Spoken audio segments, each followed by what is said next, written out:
नमस्कार दोस्तों, मैं रजाक सर डीआर कैंपस के यूट्यूब चैनल में आपका फिर से एक बार स्वागत करता हूं। दोस्तों, आज हम मैथ का जो टॉपिक लेके आए हैं आपके लिए, वो टॉपिक होगा हमारा एलसीएम और एचसीएफ। देखो, एलसीएम और एचसीएफ का अर्थ क्या है। ये टॉपिक जो होगा आपका वो सभी के लिए बेनिफिशियल है। जिन बच्चों ने कहीं पर भी ये पढ़ लिया है उनके लिए भी, जिन बच्चों ने नहीं पढ़ा है उनके लिए भी ये बेनिफिशियल है। मैं आपको यहाँ पर बेसिक टू हाई पढ़ाऊँगा, यानी कि बिल्कुल जीरो से ही बेसिक टू हाई लेके जाऊँगा इसके अंदर। जिन बच्चों को नहीं आता है वो भी टेंशन ना ले, और जिन बच्चों को आता है उनके लिए भी यहाँ पर बेनिफिशियल होगा, क्योंकि जिन बच्चों ने ये पढ़ लिया है तो 80% मैटर आपको इसमें से मिल जाएगा, चाहे मुझसे पढ़ा हो चाहे किसी और से पढ़ा हो। लेकिन जो उनके लिए बेनिफिशियल रहेगा वो 20% मैटर है जो उनके लिए बेनिफिशियल रहेगा। मैं आपको ये चैप्टर जो है ये 90% चैप्टर आपको ऑप्शन से कराऊंगा, यानी कि हम इसको ऑप्शन से कैसे हल करेंगे, मेन मुद्दा हमारा इस बात का आता है। देखो, इसके बारे में थोड़ी सी हम चर्चाएं करते हैं, तब आगे बातें करेंगे। एलसीएम का मतलब होता है हिंदी में लैसे पे, और एचसीएफ का मतलब होता है मैसे पे। एलसीएम बोले तो लघुत्तम समापवर्तक और मैसे पे बोले तो महत्तम समापवर्तक है। एलसीएम का हिंदी वो अंग्रेजी रूपांतरण लिखे तो इसका मतलब होता है लिस्ट कॉमन मल्टीपल,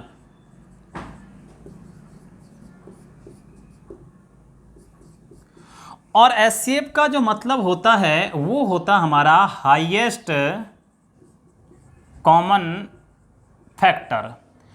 आप पेन कॉफ़ी लेके बैठ जाइए और लिखते जाइए साथ साथ, इनका अर्थ समझना, और फिर इसके बारे में हम बिल्कुल चर्चाएं बिल्कुल जीरो से हाई तक करेंगे। अब देखो, यहाँ पर ये तो हमने कॉमन सी बात कर ली है कि इसका नाम ये होता है, इसका नाम ये होता है। मेन मुद्दा जो हमारा आता है, अब जो चीज़ें समझने की वो यहाँ से आगे हैं। देखो, जो मैं आपसे ये कह रहा हूँ यहाँ पर कि हम 90% जो सवाल है या 90% जो चैप्टर हैं वो किससे करेंगे, हम ऑप्शन से। लेकिन ऑप्शन से करने के लिए आपको पहले इसके अंदर 2 लाइन समझनी होंगी। वो 2 लाइन महत्वपूर्ण हैं। वो जो बच्चा उन 2 लाइनों को समझ गया उनके लिए कोई दिक्कत नहीं आएगी।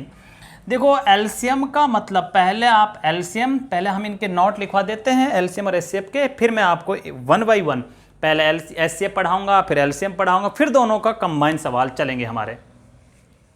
एलसीएम का मतलब क्या है। देखो, एलसीएम का मतलब होता है वह छोटी से छोटी संख्या जिसमें, इस जिसमें को अंडरलाइन करना, इस पॉइंट पे ही टिका हुआ सवाल है।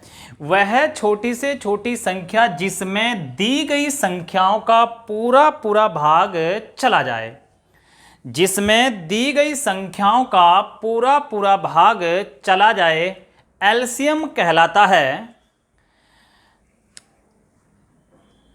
The list number which is exactly divide by given numbers is called LCM.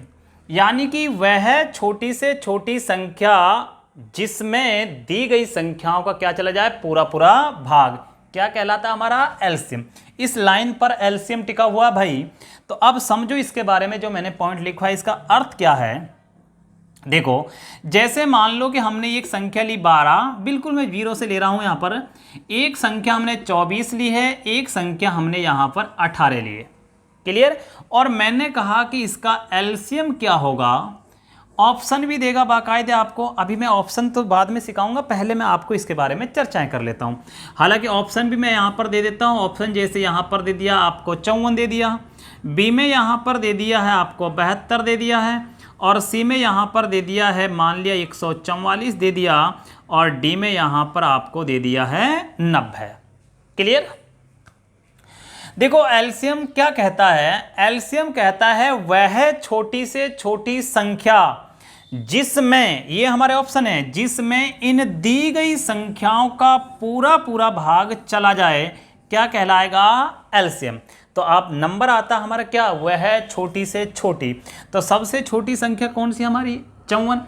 क्या मेरे भाई 54 में 12 का भाग जाता है, नहीं जाता, तो इस ऑप्शन को हटाओ, ये ऑप्शन हो ही नहीं सकता। पूरा एलसीएम इस बात पे टिका हुआ, आप आराम से गौर से समझें इन बातों को। दूसरा ऑप्शन आता है हमारा इससे यानी कि बड़ी देखेंगे तो फिर कौन सा आएगा 72। भाई इससे नंबर पे देखें तो छोटी कौन सी रह गई 72। क्या 72 में 12 का भाग जाता है? बिल्कुल जाता है। क्या 24 का जाता है? जाता है। क्या 18 का जाता है? बिल्कुल जाता है। इसका मतलब हमारा आंसर हो चुका है कौन सा 72। क्लियर। अब बच्चे ये कहेंगे कि गुरुजी 144 क्यों नहीं होगा? देखो 144 में भी 72 का भी भाग जाएगा, 3 का भी जाएगा फिर भाग उसमें। लेकिन मेरे भाई परिभाषा क्या कहती? वह छोटी से छोटी संख्या जिसमें इन दी गई संख्याओं का पूरा पूरा भाग चला जाए, क्या कहलाता है? एलसीएम। तो आप देखो इसका भी भाग जाएगा, इसका भी जाएगा। अरे जहां मैं 72 में जब चला गया तो 144 में तो जाएगा ही, लेकिन फिर क्या रोकता है इसको? वह है छोटी से छोटी। इसका मतलब ये आंसर नहीं है, इसका मतलब ये आंसर नहीं है। बोलो क्लियर है? कोई डाउट? बाकी इसको देखो वैसे अगर हम समझे, बिल्कुल मैं आपको जैसे प्रैक्टिकल इन चीज़ों को समझाएं या मेथड से अगर समझाएं तो आपको जो मैं एलसीएम पढ़ाऊंगा वो सारी चीज़ें समझाऊंगा। एक एक आप उदाहरण लिखते जाइए और आगे बढ़ते जाइए। अब दूसरा पॉइंट हमारा आता है क्या? एचसीएफ। एचसीएफ का मतलब क्या होता है ये भी समझो। वह बड़ी से बड़ी संख्या, देखो इन दो बातों से ही चैप्टर पकड़ना आपको।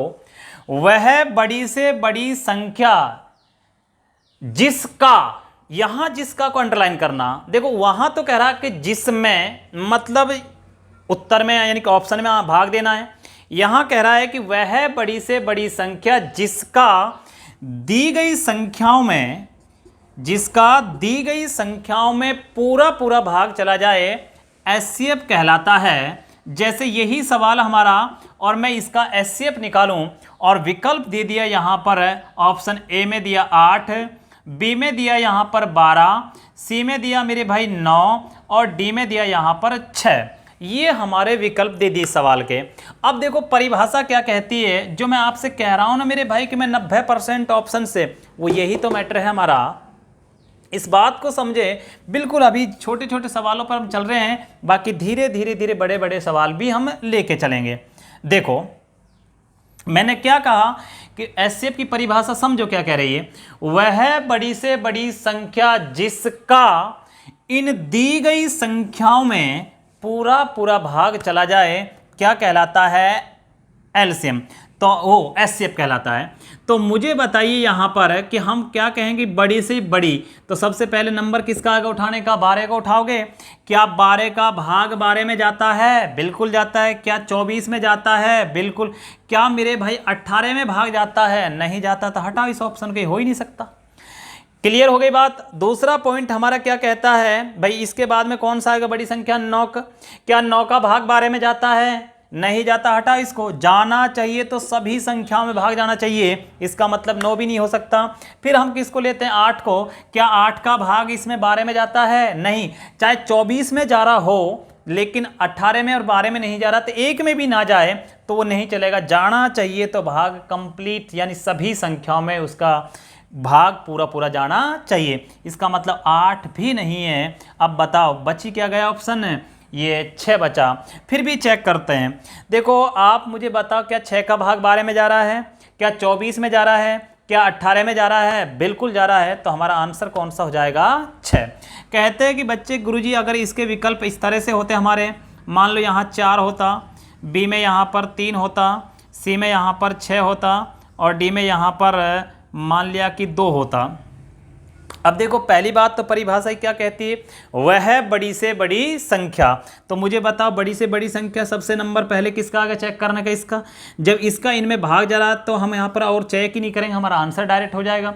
लेकिन कोई बच्चा ये कहे गुरुजी इसमें 3 का भी तो जा रहा है। भाई जहाँ 6 का भाग चला गया वहाँ 3 का तो जाएगा ही जाएगा, जहाँ 6 का चला गया वहाँ 2 का भी जाएगा। तो बात क्या कहती है परिभाषा? ये कहती है कि यहां पर वह बड़ी से बड़ी संख्या जिसका इन दी गई संख्याओं में पूरा पूरा भाग चला जाए, क्या कहलाता है? एचसीएफ। तो इन दो बातों पर हमारा पूरा का पूरा चैप्टर टिका हुआ है। हालांकि एचसीएफ के लिए मैं आपको कई विधियां बताऊंगा, यानी कि एक तो ऑप्शन की विधि मैंने बता दी यहाँ पर, दूसरी विधि में यहाँ पर आपको मेथड्स यानी कि गुणनखंड विधि भी बता दूंगा, एक एक सवाल के लिए मैं गुणनखंड विधि भी बता दूंगा, दूसरे आपकी भाग विधि भी बता दूंगा यहाँ पर, और तीसरा आपका यहाँ पर अंतर की विधि भी बता दूंगा। एक सवाल के लिए 4-4 विधियाँ हैं, लेकिन हमें ये मतलब नहीं है इन 4 विधियों से हमें हमारा एग्जाम क्रैक करना है, और उसके लिए सबसे बेस्ट तरीका जो है वो कौन सा है? ऑप्शन का तरीका। क्लियर? तो हमारे दोनों सवालों के बारे में चर्चा हो चुकी है, इन दोनों पॉइंटों के बारे में, एलसीएम और एचसीएफ के बारे में। कुछ पॉइंट हैं जो हमारे नोट के पॉइंट चल रहे हैं, फिर हम अपना चैप्टर उठाएंगे इसमें। अब देखो, अगर मैं बात करता हूँ, हमारे आगे लिखते हैं अगला तीसरा पॉइंट जो है अभाज्य संख्याएं।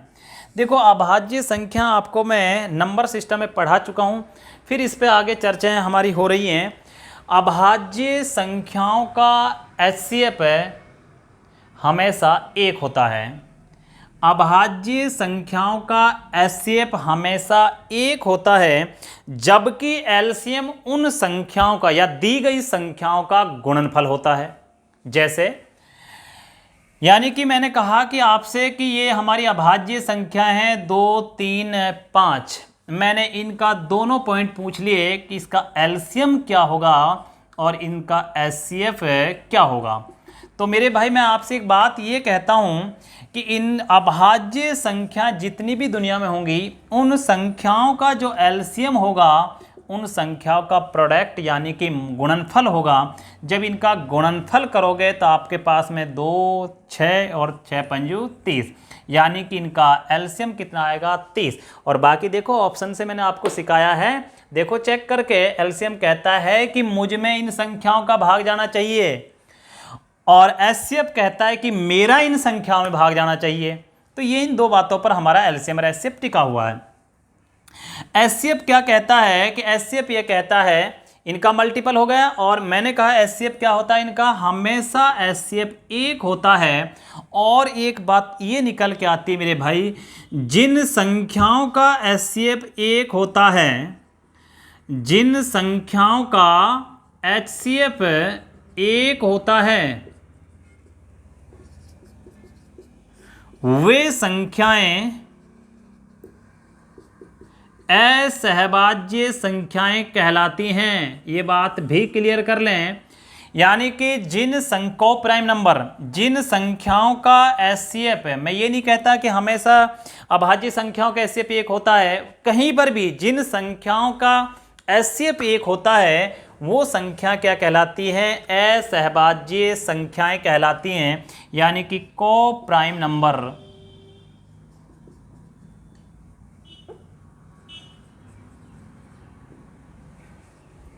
क्लियर? तो ये पॉइंट लिख लिया होगा आपने, यानी कि जिन संख्याओं का एचसीएफ 1 होता है वो क्या कहलाती हैं? असहभाज्य संख्याएं। और अभाज्य संख्याओं का एचसीएफ कितना होता है? हमारा 1 होता है, और एलसीएम कितना होता है? उन संख्याओं का गुणनफल। पॉइंट नंबर नेक्स्ट, यानी कि चौथा पॉइंट,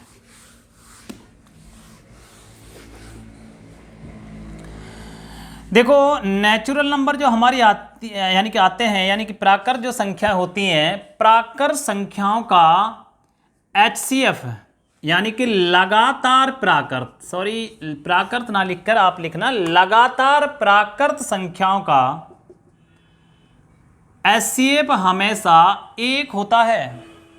लगातार प्राकृत संख्याओं का एचसीएफ हमेशा 1 होता है। देखो इनका हम एलसीएम डायरेक्ट नहीं बता सकते कि लगातार प्राकृत संख्याओं का एलसीएम इतना होगा। देखो अभाज्य संख्याओं का तो मैंने एलसीएम बता दिया था आपको कि उन संख्याओं का क्या होता है? गुणनफल। लेकिन प्राकृत संख्याओं में हम कभी भी ये नहीं कह सकते कि इनका एलसीएम डायरेक्ट ये होगा, वो तो फिर ऑप्शन देखकर या सवाल देखकर ही पता चलेगा। जबकि इनका एचसीएफ हमेशा क्या होता है? 1। और जिन संख्याओं का एचसीएफ हमेशा 1 होता है वो संख्या क्या कहलाती हैं? असहभाज्य संख्याएं कहलाती हैं। क्लियर है? कोई डाउट है? अभी किसी एग्जाम में ये प्रश्न पूछा गया था कि निम्न में से कौन सी संख्या सहभाज्य संख्या है, यानी को प्राइम नंबर है। ऑप्शन दिए गए थे वहां पर 3 और 4 इस तरह से।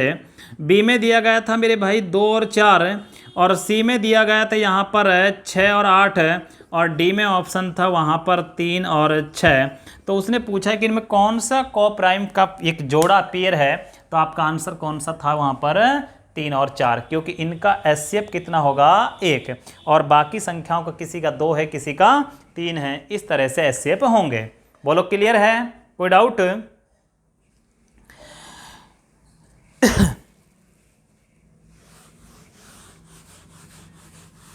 अब हमारे यहाँ पर पॉइंट लिखते जाइएगा, यानी कि हेडिंग बना लें आप। बीच बीच में और भी जो कोई पॉइंट आएगा वो हम चर्चाएं कर लेंगे।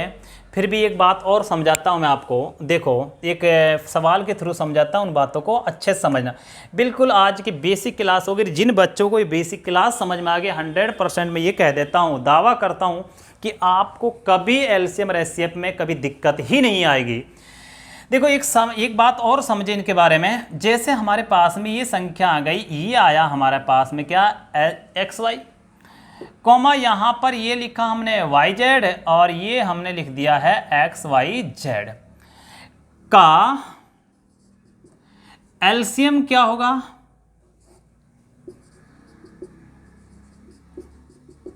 और एचसीएफ क्या होगा, यानी कि इनका एलसीएम क्या होगा और इन्हीं संख्याओं का एचसीएफ क्या होगा। दोनों बातें समझ लेते हैं, एलसीएम क्या होगा और इनका एचसीएफ क्या होगा। आप अपनी परिभाषाएं अच्छे से लिखें, आप नोट्स अच्छे से बनाएं। देखो एलसीएम और एचसीएफ की अगर हम बात करें तो हमारा पॉइंट क्या कहता है, चाहे देखो ऑप्शन का तो मैटर यही है कि आप ऑप्शन से तो कोई सा भी सवाल आसानी से कर सकते हैं। मान लो कि हमारे पास यहाँ पर इस सवाल के अंदर ऑप्शन नहीं है तो आप कैसे करोगे। आपको एक बात ये बता देता हूँ, एलसीएम ये भी कहता है, देखो एचसीएफ तो ये कहता है कि जो कॉमन मिले, इस तरह की अगर संख्या हमारे पास अलग अलग संख्या हैं तो जो कॉमन मिले केवल उसी को लेना। मुझे एक बात बता, यहाँ पर x है, यहाँ x है, क्या यहाँ x है? नहीं, तो x हम नहीं ले सकते, कॉमन नहीं मिला तीनों में। यहाँ पर y है, क्या यहाँ y है? क्या यहाँ y है? बिल्कुल यहाँ y है, तो ये y आ गया। अब इसमें z है, इसमें z है, लेकिन इसमें नहीं है। क्लियर? तो इस सवाल का जो एचसीएफ होगा वो तो क्या होगा, y होगा। बोलो कोई डाउट? और चाहे आप आराम से अब चेक करके देखो एचसीएफ क्या कहता है, वह बड़ी से बड़ी संख्या जिसका इस या इन संख्याओं में पूरा पूरा भाग चला जाए।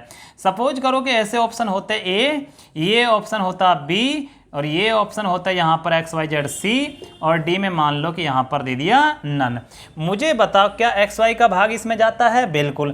क्या एक्स वाई का भाग इसमें चला जाता? नहीं जाता, वाई से तो कट जाता, लेकिन यहाँ पर क्या बच जाता? जेड। इसका मतलब इसमें पूरा पूरा भाग नहीं गया।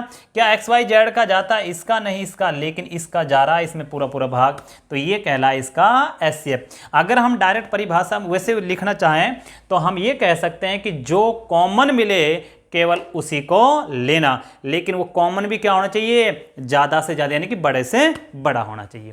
ठीक। और यहां पर हम सपोज करें कि इस सवाल के अंदर मेरे भाई अगर यही सवाल होता केवल इस पॉइंट की जगह, इस पॉइंट की जगह हमारा यहां पर क्या होता, यहां पर मात्र ये होता जेड, या हम ये कह सकते थे यहां पर, हाँ चलो जेड ही होता हमारा, तो हम क्या कहते हैं यहां पर, तो इसका एचसीएफ कितना होता। तो देखो यहां पर अगर हम बात करें एक्स वाई है, यहाँ वाई एक्स है क्या? नहीं। देखो इसमें से मान लो हमने वाई हटा दिया तो हमारा जेड ही बचता। तो आगे मुझे बताओ यहाँ वाई है, यहाँ वाई क्या इसमें है? नहीं, इसमें जेड नहीं है, इसमें जेड है, इसमें जेड है। जहां पर कुछ भी कॉमन ना आए वहां का एचसीएफ हमेशा क्या होता है? 1। ये बात ध्यान रखना आप है, यानी कि जब कुछ भी तुम्हें कॉमन ना दिखे तो वहां का एचसीएफ हमेशा कितना होता है? 1 होता है। ठीक है, खैर आगे की बातें ये। तो यहाँ पर हमने ये बात करी थी, इसका यहाँ पर क्या था हमारा वाई जेड, और हम आगे बढ़ रहे हैं अब एलसीएम की ओर। एलसीएम क्या कहता है? देखो ऑप्शन के अकॉर्डिंग करेंगे जो अलग बात है, लेकिन जैसे मैंने ये सवाल यानी कि ऐसे परिभाषा बताई, इसके बारे में भी हम चर्चा कर लेते हैं। एलसीएम क्या कहता है कि यानी कि जो दिखे सबको उठा लो, यानी कि जो भी आपको दिख रहा है सबको इकट्ठा कर दो, लेकिन जो कॉमन हो उसमें बड़ी पावर देखा करो या बड़ा मान देखा करो। जैसा भी पावर के अगर इशू आएगा ताकि बात करेंगे हम इसमें, तो यहां पर देखो इसमें जो दिखे सबको उठा लिया, एक्स भी दिखा है, वाई भी दिखा है, जेड भी दिखा है। क्या तीनों पॉइंट दिखे हैं? बिल्कुल दिखे हैं। अब आप देखो कहीं पर जेड एक्स्ट्रा तो नहीं है, यानी कि जो पावर में डबल तो नहीं है वो कहीं पर। तो मैंने कहा भाई देखो यहां पर एक्स वाई नहीं, एक्स वाई जेड हमारे सबसे ज्यादा दिख गया, ये जो दिखा सबको उठा लिया। अगर कोई कॉमन हो, जैसे y कॉमन है यहां पर है, तो उनमें जो बड़ा हो उसको लेना। बता इसमें क्या बड़ा है? कोई नहीं, सब बराबर हैं तो ये ले लिया। z की बात करें तो इन दोनों में था तो z उठा लिया है। तो यहां पर जो एचसीएफ वो एलसीएम होगा वो क्या होगा? X Y Z. और समझो एक सवाल और करते हैं हम इस पर। देखो यहां पर मान लो कि हमने इसकी पावर रख दी है कितनी? 2 रख दी है, और जेड की पावर हमने रख दी है यहाँ पर 3। और चलो यही सवाल हो गया। और फिर मैंने आपसे पूछ लिया इसमें कि इसका एचसीएफ क्या होगा और इसका एलसीएम क्या होगा। दोनों बातें समझते हैं, बिल्कुल आराम आराम से इन चीज़ों को समझो। हमारे इसमें जो भी होंगी 8-10 क्लासें होंगी, बिल्कुल मैं आपको स्टार्टिंग पॉइंटों में हमारे बेसिक बातें चलेंगी, फिर धीरे धीरे एग्ज़ाम के सवाल भी उठाएंगे और लेकर हम जीरो से और मेंस तक के सवाल हल करेंगे। कोई से भी पेपर में सवाल आए हों कोई मायने नहीं रखता, और हर बात को गौर से समझ के चलना, क्योंकि इन बातों में जो मैं बातें बोलते जाते इन बातों में बहुत सारे सवाल छिपे हुए हैं, बहुत सारी चीज़ें छिपी हुई हैं, और उन बातों को आप आराम से समझें। देखो इसका मैंने पूछा है एचसीएफ। अब एचसीएफ क्या कहता है? एचसीएफ कहता है कि जो भाई कॉमन मिले सबको उठा लेना, जो कॉमन मिले उसको लेना। तो आप बताओ इसमें x है कि इसमें x है? क्या इसमें x है? तो मैं x नहीं ले सकता। मुझे बताओ इसमें y है, इसमें y है, तो मैं यहाँ पर क्या लूँगा? y उठा लिया। ठीक, कहीं ज़्यादा तो नहीं है ना y? नहीं है, और ज़्यादा होता तो भी मतलब नहीं रखता। अब मुझे बताओ इसमें z है, इसमें z है, क्या इसमें z है? नहीं, तो इसका एचसीएफ तो इस सवाल का भी क्या होगा? y होगा। बट इसका अगर हम एलसीएम की बात करें तो इसका एलसीएम क्या होगा? तो मेरे भाई मैंने कहा जो दिखे सबको उठा लेना, सबको इकट्ठा कर दो, तो आप कहोगे गुरुजी x भी दिख रहा है, y भी दिख रहा है, z भी दिख रहा है। बात तो क्लियर है, ये सारी संख्या दिख रही है। लेकिन बच्चों मैंने आपसे एक बात ये भी कही है कि अगर कोई कॉमन हो, जैसे पिछले सवाल में तो यही आ गया आंसर, अगर कोई कॉमन हो तो जो सबसे ज़्यादा बार दिखे उसको उठाना है। तो मुझे बताओ x लिया तो है, लेकिन सबसे ज़्यादा बार कितना है? पावर में 2 बार, तो यहाँ आएगा एक्स स्क्वायर। वाई यहाँ पर, वाई यहाँ पर, वाई यहाँ पर है, y तो सब में सिंगल है। मुझे बताओ मैंने जेड लिया तो है, क्या जेड यहाँ पर सबसे ज़्यादा बार कितनी बार है? 3 बार। तो इसका एलसीएम होगा हमारा कितना? X square Y Z cube. तो उम्मीद करूंगा कि यहाँ तक आपको जो भी मेरे द्वारा कुछ चीज़ें समझाई गई हैं बिल्कुल समझ में आई होंगी। अगर यहाँ तक भी कोई पॉइंट समझ में नहीं आया तो आप मुझे कमेंट में लिख कर दें कि गुरुजी ये पॉइंट हमें समझ में नहीं आया। और आप ज़्यादा से ज़्यादा इसको वीडियो को, आप ऐसे नहीं है कि आप स्किप करके आगे बढ़ गए, ये नहीं, बिल्कुल 0 to 0 0 से चलते जाइए और प्रॉपर वे में नोट्स बनाइए। जो मैंने टॉपिक यहाँ पर उठा लिया मैं 100% उस टॉपिक को पूरा कराऊंगा और उसके प्रीवियस ईयर के क्वेश्चन भी सॉल्व करवाऊंगा आपको। अभी हमने टॉपिक जो टॉपिक उठाएंगे उनको 100% प्रीवियस ईयर के क्वेश्चनों के साथ भी आगे हल करवाएंगे। और भी जो भी हमसे इसमें इम्प्लीमेंट होगा 100% में धीरे धीरे उन चीज़ों को इम्प्लीमेंट करेंगे। जो भी इसमें बेनिफिट, यानी कि जो भी हमें लगेगा कि भाई इसमें अच्छी, बहुत से बच्चों की इस बात गुरुजी क्लियरिटी नहीं आ रही, कुछ दिन और रुक जाइए, धीरे 1-2 दिनों में हम इन क्लियरिटी की बात कर लेंगे। कुछ और भी इशू आ रहे हैं उनको भी हम क्लियर कर लेंगे। आपका मेन मकसद है आप अपने लक्ष्य से ना भटकें, आप हमेशा मेहनत करते रहें और कंटिन्यूटी में ये वीडियो देखते रहें। क्लियर? आपके लिए हमने हिंदी की क्लास भी प्रोवाइड करा दी है, उसके धीरे धीरे एक वीडियो अपलोड करा देंगे। और हिंदी की क्लास का जो भी कंप्लीट डाटा होंगे वो हम इस वीडियो के माध्यम से आपको पहुंचा देंगे। क्लियर? खैर आगे बढ़ते हैं। तो ये छोटी छोटी हमारी बातें थी, इसके बारे में हमने चर्चाएं कर ली हैं। और भी 1-2 प्रश्न उठा लेते हैं। देखो आराम से इन चीज़ों को समझो। जैसे मान लो कि मैंने कोई संख्या ली है और ये रख दिए यहाँ पर 24x³ कॉमा यहाँ पर रखा है 18xyz और ये रख दिया यहाँ पर 6xyz³। ये पॉइंट हमारा। और मैंने कहा इसका एलसीएम क्या होगा, एलसीएम क्या होगा और इसका एचसीएफ क्या होगा। दोनों पॉइंट अलग अलग समझ लेते हैं। अभी हम कोई नहीं, बिल्कुल जीरो से इन बातों को समझें और बात क्लियर करते जाइए। एलसीएम क्या होगा और एचसीएफ क्या होगा। देखो, जब हमारे पास ऑप्शन होंगे तो ऑप्शन का बड़ा सहारा मिलेगा हमें, क्योंकि हम ऑप्शन के अकॉर्डिंग पहले संख्याओं को चेक कर लेते हैं, फिर अगर संख्याओं पर भी नहीं आएगा तो चर पदों को चेक कर लेंगे, यानी कि XYZ को चेक कर लेंगे। एचसीएफ के बारे में चर्चा करते हैं। तो एचसीएफ के बारे में अगर हम चर्चा करें तो यहाँ पर देखो, जैसे मान लो ऑप्शन ए रखा, बी रखा, सी रखा और ये डी रखा। यहाँ पर लिखा मैंने 8xyz कुछ भी लिख दिया, 9xy लिख दिया, 12xyz³, इस तरह से कुछ लिख दिया और यहाँ पर लिख दिया 6yz, मतलब 6 रखा है अभी, और पीछे के xyz की वैल्यू मैं रख दूंगा पीछे। अब मुझे एक बात बताइएगा, यहाँ पर जैसे मान लो कि अगर मैं यहाँ पर करता हूँ 6xy कर दिया है, यहाँ पर मैंने चलो 12xy कर दिया। देखो इस तरह के विकल्प आगे हमें कुछ नहीं, जो मैंने स्टार्टिंग में लाइन लिखवाई थी सबसे पहले उसको चेक करो। संख्याओं को उठा लो ना आप। एचसीएफ क्या कहता है, वह बड़ी से बड़ी संख्या जिसका इनमें भाग चला जाए। मुझे बताओ बड़ी से बड़ी कौन सी है, 12। क्या 12 का भाग 6 में जाएगा? तो हटाओ इसको, ये हो ही नहीं सकता। और दूसरी बात, मैं आपको एक और कंटेंट दे देता हूं मेरे भाई, हमेशा ध्यान रख लेना जिंदगी भर, छोटी संख्या से कभी बड़ा एचसीएफ हो ही नहीं सकता। इसका मतलब ये आंसर खत्म, ये आंसर खत्म। बचाई क्या है? अरे सबसे छोटी संख्या कौन सी दिखाई दे रही तुम्हें? 6। जिंदगी भर ध्यान रखना, छोटी संख्या से कभी बड़ा एचसीएफ हो ही नहीं सकता। और दूसरा कंटेंट ये भी है कि बड़ी संख्या से छोटा कभी एलसीएम नहीं हो सकता। मतलब अगर कहीं पर आप ये सोचो कि संख्या का एलसीएम अगर हम बात करें कि ये हो जाए कि यहाँ पर ये दे दिया हमें 18, सी में यहाँ पर दे दिया हमें ये 48, नहीं ये 48 और ये दे दिया हमें 72, तो दो ऑप्शन तो आप वैसे ही उड़ा सकते हो, क्योंकि एलसीएम कभी भी बड़ी संख्या से छोटा हो ही नहीं सकता। क्लियर? तो खैर वो आगे की बातें हैं, धीरे धीरे आप पढ़ते जाओगे तो 100% इन अप्रोचों पर भी पहुंचते चले जाओगे। हमारे बहुत सारे चैप्टर ऐसे हैं जो मैं आपको S1 के ऑप्शन से कराऊंगा, 90% तक ऑप्शन से कराऊंगा कि ऑप्शन से हम सवाल कैसे टाइम यहीं पर बचा सकते हैं मेरे भाई। तो इसका मतलब ये हमारे यहाँ पर संख्याओं पर अगर हम देखते हैं तो हमारा आंसर कौन से वैल्यू पे होता है? 6 पे होता है। फिर भी चर पदों की बात कर लेते हैं। अब चर पदों में हम अगर देखते हैं तो मैंने कहा जो कॉमन मिले केवल उसी को उठाना। अब कॉमन यहाँ पर क्या दिख रहा है आपको? यहाँ x है, यहाँ x है, एक x ले लिया, ठीक है।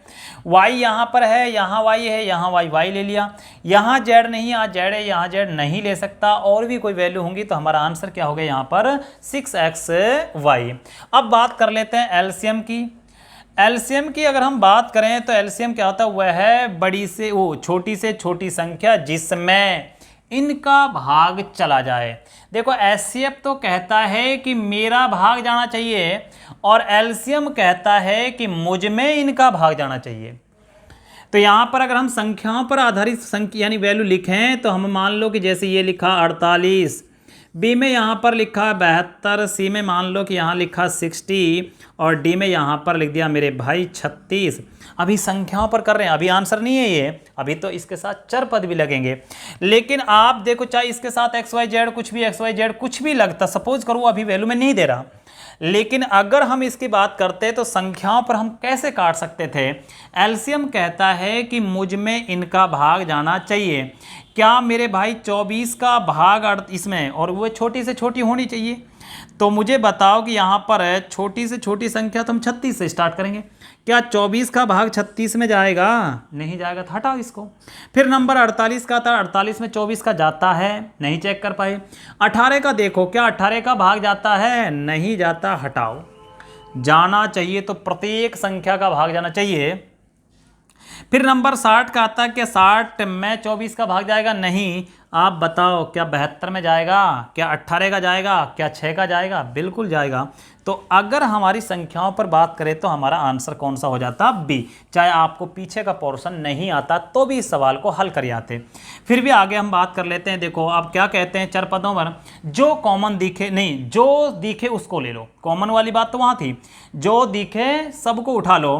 तो आप कहोगे गुरुजी एक्स वाई जेड सब दिख रहे हैं, तो ये x है, ये y है, ये z है, लेकिन मैंने एक शर्त और रखी थी, अगर कॉमन मिले कोई चीज़ तो जो सबसे बड़ी हो उसको उठाओ। तो यहाँ पर क्या आएगा? एक्स क्यूब आएगा, वहाँ पर क्या आएगा? जेड क्यूब आएगा। अब इनके साथ चाहे कुछ भी लगा, एक्स वाई जेड क्यूब लगा दो, यहाँ पर X cube Y Z cube लगा दो, यहाँ पर X square Y square Z square लगा दो, कुछ भी लगा दो। हमारा आंसर कौन सा है? बोलो, समझ में आई बात? क्लियर है? कोई दिक्कत तो नहीं है ना? अब और भी हम एक संख्या की ओर चर्चा कर लेते हैं। तो यहाँ से हमने आज आपको ये बिल्कुल बेसिक टू बेसिक पढ़ाया है। धीरे धीरे मैं आपको और चीज़ें समझाता जाऊँगा, लेकिन पहले आपको बेसिक बहुत ज़रूरी है। आज का वीडियो कंप्लीट देखने के बाद आप कोई सा भी सवाल उठाइए, अभी उन सवालों को छोड़ दिए कि जहाँ कहाँ पर शेष बचता है, वो बचता है, वो भी हम चर्चाएँ करेंगे। लेकिन सबसे पहले आप इनके बेसिक सवालों को ऑप्शन से करने की कोशिश करें। अब जैसे मान लो कि यहाँ पर किसी बच्चे ने कहा गुरुजी इस तरह के भी कई बार सवाल देखने को मिलते हैं, 2 की पावर 3, 5 की पावर 3, यहाँ पर लिखा है कि 3 की पावर 9 गुणा में यहाँ दे दिया 2 की पावर 5 और यहाँ 5 की पावर 6, और यहाँ पर चलो 2 ही संख्या ले लेते हैं, और भी तीसरी संख्या दे देता। इनका एलसीएम क्या होगा और एचसीएफ क्या होगा? अभी हम कॉमन सी बात कर रहे हैं, धीरे धीरे हम इनकी और भी अच्छे सवालों की बात करेंगे। एग्ज़ाम के सवाल मिलेंगे, आप निश्चिंत रहें, घबराएं नहीं। इन चीज़ों को मेरा काम है आपको अच्छे से चीज़ें समझाना। देखो एलसीएम क्या होगा इसका, एचसीएफ क्या होगा? एचसीएफ क्या कहता है? एचसीएफ कहता है कि जो कॉमन मिले उसको ले लो। तो मुझे बताओ सबसे पहले क्या है? 2, इसमें 2 की पावर कितनी है? 3, इसमें 2 की पावर कितनी है? 5। क्या मैं 2 की पावर 3 कॉमन ले सकता हूँ? बिल्कुल। अरे 2 की पावर 3 तो ये है और 2 की पावर 5 है, तो इसको मैं कैसे लिख सकता हूँ? तोड़ सकते हैं इसको आराम से, 2 की पावर 3 और 2 की पावर 2, तो इन दोनों में से ये कॉमन आ जाएगा। ठीक है, तो यहाँ पर एचसीएफ के लिए 2 आ गया। अब मैं बात करता हूँ, इसमें 3 है लेकिन इसमें नहीं, कोई बात नहीं, कॉमन मिले जो उठा लो। यहाँ 5 की पावर 3 है, यहाँ 5 की पावर 6 है, तो कितनी पावर आ जाएगी? 5 की पावर 3 कॉमन। तो इसका एचसीएफ तो हो गया ये। लेकिन एलसीएम की अगर हम बात करें तो एलसीएम क्या कहता है? जो दिखे सबको इकट्ठा कर दो। तो मेरे भाई आप कहोगे गुरुजी 2 भी है, 3 भी है और 5 भी है। आगे देखो मेरे भाई, कोई बच्चे इसको आगे अगर हल करना चाहे तो इसको 2 की पावर 3 का मतलब 8 होता है, 5 की पावर 3 का मतलब 125, मल्टीपल कर लेना, जो आंसर आएगा 1000, यानी कि वो हमारा आंसर हो जाएगा। बाकी ऑप्शन आपको पावर के रूप में मिलेंगे, आप निश्चिंत रहें उन बातों के लिए। ये तो आगे इसका सिंप्लीफिकेशन हो गया है, सरलीकरण कर रहा है। देखो इसकी अगर हम बात करें तो यहाँ पर दिया हमें इसका कि इसका एलसीएम क्या होगा। तो मैंने कहा एलसीएम में कि इस तरह के जब सवाल आ जाएं तो जो कॉमन नहीं, जो दिखे सबको उठा लो। 2 भी दिख रहा है, 3 भी दिख रहा है, 5 भी दिख रहा है, लेकिन मैंने कहा कि अगर उनकी पावर अलग अलग है, इनके अलग अलग पावर वैल्यू है, तो जो सबसे ज़्यादा पावर हो, कॉमन हो, उस पे नहीं, कॉमन नहीं, जो सबसे ज़्यादा पावर हो उसको उठा लो। मुझे बताओ इसमें 2 की पावर कितनी है? 5, इसमें 2 की पावर 3, तो आप कितना लोगे? 5। क्यों लेते हैं हम ऐसा भी, वो भी मैं आपको समझाऊंगा अभी। फिर इसमें क्या है? 3 की पावर 9 और इसमें क्या है? 5 की पावर 6, तो इसका आंसर क्या होगा? ये। देखो मैंने कहा कि ऐसा क्यों लेते हैं हाईएस्ट यानी पावर को ही, क्योंकि उस संख्या में उनका भाग जाना जरूरी है। तो मेरे भाई अगर मैं यहाँ पर 2 की पावर 3 ले लेता हूँ, क्या 2 की पावर 5 का उसमें भाग चला जाता? नहीं। तो क्योंकि ये यही तो कहता है कि मुझ में इनका भाग जाना जरूरी होता है। क्लियर? तो ये पॉइंट था हमारा आज का एलसीएम और एचसीएफ का, बिल्कुल बेसिक पॉइंट था। और अब हमारा यहाँ पर चैप्टर स्टार्ट हो जाता है। वैसे तो मैंने बहुत सारी चीज़ें इसमें बता दी हैं, आपको एक बात और बता देता हूँ, ये भी बड़ी इंपॉर्टेंट बात है। देखो एक बात ये है कि जैसे मैंने यहाँ पर कोई संख्या, कोई भी संख्या ले ली है, ये हमने 12 लिया, ये हमने यहाँ पर 24 लिया, ये हमने 36 लिया, का एलसीएम भी निकाल लो, एचसीएफ भी निकालो। एक बात समझाऊंगा आपको, उन बातों को थोड़ा सा गौर करना। ये बातें हमें ऑप्शन के लिए बड़ी आसान रहेंगी हमारे लिए। और देखो, ऑप्शन से अगर सवाल आप पढ़ते हो, करते हो, तो आपको मैंने इसमें भाजकता के नियम अपलोड कर दिए हैं, वीडियो डाल दी उसकी। सबसे पहले आप उसके भाजकता के नियम पढ़ना, क्योंकि मैं वहाँ पर बड़े बड़े जब सवाल आएंगे तो मैं वहाँ पर बड़ी बड़ी संख्याओं का भाग नहीं दूंगा, मैं वहाँ के उनके फैक्टरों का भाग देकर चेक कराऊंगा। तो आपको ये आसान रहेगा कि गुरुजी ये आंसर होगा, ये नहीं। तो उसके लिए आप कृपया करके सबसे पहले वीडियो देखें हमारा कौन सा, यानी कि भाजकता के नियम के। तो देखो, इसका एलसीएम क्या होगा और इसका एचसीएफ क्या होगा, इन बातों को समझो। देखो, इसके अगर हम एचसीएफ की बात करें तो एचसीएफ क्या कहता है, वह बड़ी से बड़ी संख्या जिसका इनमें पूरा पूरा भाग चला जाए तो वो कहलाता हमारा एचसीएफ। तो इसका एचसीएफ कितना आ जाएगा आपने 12। अभी मैं विधियां बताऊंगा, अंतर वाली विधि, ये गुणनखंड विधि, सारी विधियां, वो अलग मुद्दा, अभी वो हमारे कल के लेक्चर में काम होगा। लेकिन आज हमने बेसिक पढ़ा है। बेसिक में अगर किसी बच्चे को कोई बात समझ में नहीं आई है तो 100% वो कमेंट करके लिखे, क्योंकि मैं आगे अच्छे सवालों पर जाऊँगा। एलसीएम की अगर हम बात करें तो ये एलसीएम क्या होगा इसका, तो एलसीएम की हम बात करें तो जिसमें इनका पूरा पूरा भाग चला जाए तो वो क्या कहलाएगा, एलसीएम। और एलसीएम होगा इनका कितना, 72। यानी कि वह छोटी से छोटी संख्या जिसमें 12 का भी, 24 का भी, 36 का भी पूरा पूरा भाग चला जाए। खैर, ये बात हो गई।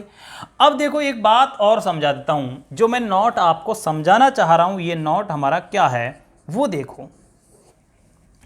देखो, हमारा ये नोट ये है कि जो हमारा एलसीएम होता है ना, एलसीएम हमेशा दी गई संख्याओं से भी पूरी तरह भाजित होता है और उन संख्याओं के एचसीएफ से भी पूरी तरह भाजित होता है। देखो, इसका फायदा क्या मिलेगा हमें।